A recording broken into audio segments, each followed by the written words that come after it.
Hello, everyone. Welcome back. I'm Kris. I kept going like this every time the video was going to start, and really, there we go. Every time the video was going to start, and it kept glitching when it started. And this is the one time I didn't make the stupid face. Of course, that's how it happens. All right, so this was requested. This is the wise poets of really.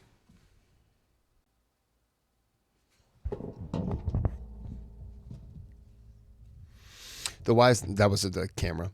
The wise poets of Arabia, Zuhair bin Abi Sulma. I mean, I said it with confidence, so it has to be accurate. I think I nailed it. Before we get started, if you can click that thumbs up, subscribe to the channel if you like the content, click on the thanks button. Muslim tube. I'm sorry, I got my big old drink in the way. So instead of just moving it, I'm trying to look around like a fool. Muslim tube. Okay. All right. Well, there's the thanks button. Click on there. Donate to the channel. Keep the channel rolling. All right. I'm going to shut up. Let's see what this guy has to say. In 419, 418, 417, 416, 415, 414. أعوذ بالله من الشيطان الرجيم بسم الله الرحمن الرحيم الحمد لله والصلاة والسلام على رسول الله. Dear friends, we are studying the Jahili poetry to see the background of Islam. The Prophet Muhammad sallallahu alayhi wasallam told us, إنما بعثت لأتمم مكارم الأخلاق. Of course, the bad moral, they are not moral, the bad immorality are prohibited, like slavery and killing the infants, female babies, and usury and prostitution, etc. But the good moral or the moral values like generosity and the dignity and the courage, etc. Islam. Be awful generous of you to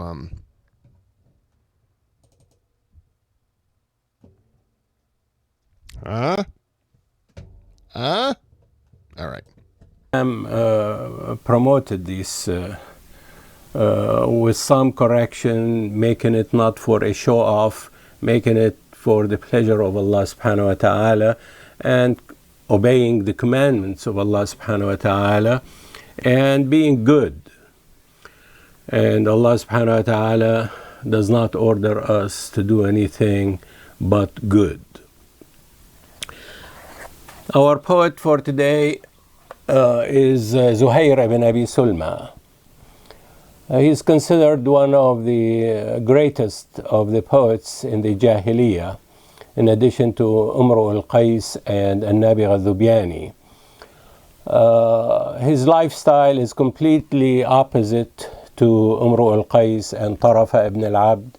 He was a very wise man and very stable, and grew in a family like the family of Pak, or the family of those well known in art, where the environment influenced them and direct their life. So Zuhair ibn Abi Sulma is from the Muzayna, so he's called Al-Muzani or Al-Muzayni.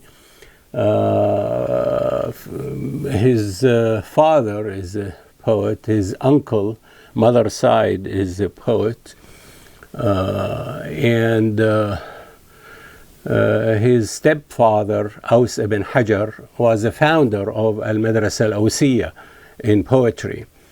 He himself had a sister who is a poet, and he had two sons who are very well known poets. One of them is Ka'b ibn Zuhair ibn Abi Sulma, and all of us we know who is Ka'b ibn Zuhair. He's the one who recited a poem in the presence of the Prophet Muhammad sallallahu alaihi wasallam, "Banat su'adu fa qalbi al-yawma matbulu," and the Prophet Muhammad sallallahu alaihi wasallam gave him his aba'a, which was bought by Muawiyah ibn Abi Sufyan radiyallahu anh, then by other khulafa, and ended up in this is a tradition in Topkapi in Istanbul. So Zuhair ibn Abi Sulma is considered the epitome of wisdom, and he is called the Hakim al-Shu'ara. The others we mentioned, they are Hukama al-Arab. He is Hakim al-Shu'ara, so he's like the professor or the master. Zuhair ibn Abi Sulma wrote poetry, very impressive, full of wisdom. Some of them are the standards or the traditions or the mores of Jahiliyyah and Quraysh, which Islam does not condone or promote, like violence against other without a reason, وَمَنْ لَا يَظْلُمِ النَّاسَ يُظْلَمِ, etc. Also swearing by the Kaaba and so on. We swear by God if we have to, and we are discouraged to swear, but in case you need to swear, you swear by God only. And also in his poem about in the Mu'allaqa, and we'll come to it, he considered death at random. رأيت المنايا خبط عشواء من تصب تمته ومن تخطئ يعمر فيهرم. We know that everyone life is determined before he is born, his birth and his death. لا يستأخرون ساعة ولا يستقدمون. So with all these minor things which we see with the influence of the tribal code of conduct and system, Islam came to refine. That's why the Prophet Muhammad sallallahu alaihi wasallam said, إنما بعثت لأتمم, to perfect or to refine or to improve or to redirect the moral values in the right way. So Zuhair ibn Abi Sulma is well known to be the author of one of the Mu'allaqat, and we have said Mu'allaqat, tradition says, are those Mu'allaqat which literally means the hanged poems. And the tradition says they were written with golden ink, and they were hanged on the curtains of the Kaaba for everyone to come and read. Okay, so I thought he was referring to this guy was hanged when he was talking about it was golden poetry and it was hanged, and I was like, oh, poor guy, wrote poetry and he was hanged. No, it was hanged in completely different way that I was expecting. I was like, poor guy just got executed for writing poetry. Oh, poor guy. This story is not authenticated, but this is what everyone has learned it. And the Mu'allaqat, the 7 poems, the poems are 7 or 10. Others, they add other poets to those 7.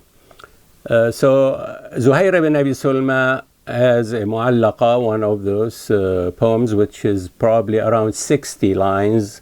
We call him Bayt Sha'r, which means line of poetry.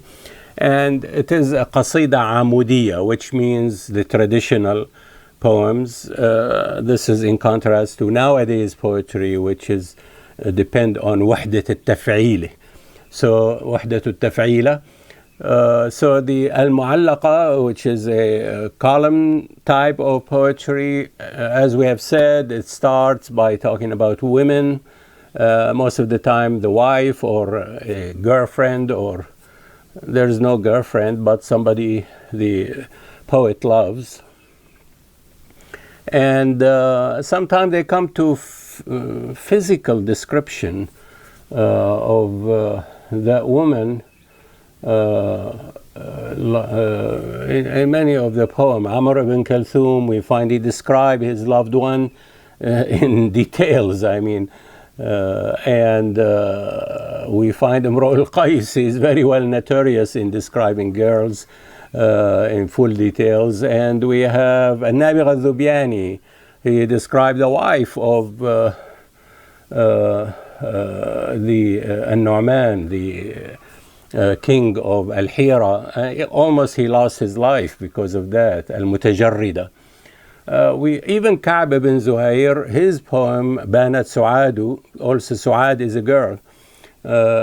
He described her physique and so on in the presence of Muhammad sallallahu alaihi wasallam, who was smiling, and at the end he gave him his garment, al-burda. After that part comes interchangeably sometimes the al-wuquf ala al-atlal, to reminisce and mention or describe the first home, which most of the time they are ruins. So that's why what's the meaning of atlal? It's the ruined homes. And reminisce on the childhood and the so on. After that comes the purpose of the poem, and here in our case, Zuhair ibn Abi Sulma, purpose was a very noble reason, and he is praising, and he was active part. He wasn't only describing the events of the reconciliation between two branches of Ghatafan, Abis and Dubyan, who were engaged in never-ending war for a very silly reason. And killing was happening over both sides. So two men, Harim ibn Sinan al-Murri and al-Harith ibn Auf al-Ghatafani, they were affluent and rich members of the society, and they came and they carried all the diyat, which means the monetary compensation for those who were dead, from both sides. So they ended the war. And here Zuhair ibn Abi Sulma immortalized that event with this poem. As a matter of fact, I read that some of the relatives of these two guys told the descendant of Zuhair ibn Abi Sulma that we gave your grandfather is a lot. My grandfather gave your grandfather a lot, but he said, what you gave.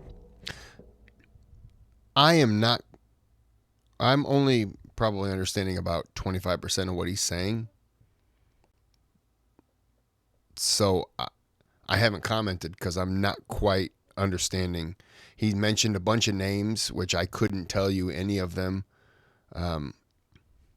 It's the accent, and I'm not quite picking up on it. So if I look like I'm not enjoying it, I don't know what to say because I don't understand what he's saying. Not on everything. So I apologize for that. Probably should have had captions on, but sometimes the captions are just incorrect. My grandfather is money and it's gone, but what he gave you is immortal. Yeah, that's not me. So after that, Zuhair ibn Abi Sulma, and he was apparently 80 years of age when he made this poem. He put the juice of his life experiences in like 20 lines of wisdom. So hopefully we'll be able to go to that in the next session. May God bless you. Assalamu alaikum wa rahmatullah. Okay. I didn't dislike it. I just didn't really understand what he was saying. He threw out a lot of names, and I don't know any of the poets. I know the poets are big, But I'm not a guy who does the poetry thing, which is, there we go. So anyways, who did I miss that was important? Because I don't know. I don't know. So until next time, apologies. Fill it out in the comments because you'll know I have no idea. So until next time, have a good day, have a good night.